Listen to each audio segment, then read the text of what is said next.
رئالیا به عدد 5 خیلی حساسن، چون 5 از بارسلونا خوردن، اونم نه یکی نه دو بار بلکه 3 بار. حالا 11 تا رو چجوری نشون بدم؟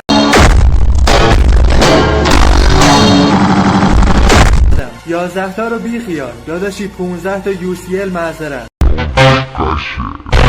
رئالیا که هر وقت کم میارن میگم ما 15 تا UCL داریم.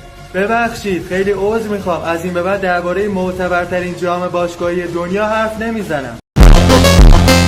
از این به بعد درباره کوپا رمضون حرف میزنم. به نظر من بهتره درباره سگانه یا ششگانه صحبت کنیم. اصلا میدونی اینا چیه؟ نه، من هتریک و گلات UCL رو بهتر میدونم چیه. ولی خودمونی، ما اگه شیشگانه نبود که دیگه حرفی برای گفتن نداشتی. وقتی تو کلاسیکو بعدی پرگل بردیمتون، اونی شماه که دیگه حرف برای گفتن نداری. والا هنوزم تعداد بردای ما بیشتره. اصلا هانسی فلیک اومده که توی آمار هم واسه بارسلونا کامبک بزنه. به زودی تعداد بردامون هم بیشتر میشه. مگه ژابی آلونسو میذاره؟ حتی اگرم بذاره بازم همه میدونن پر افتخارترین تیم تاریخ کدومه. حالا مادرید. بعضی از رئالیا عاشق جاماشونن، ولی ما بارسایی عاشق تیممونیم. ویسکا بارسا.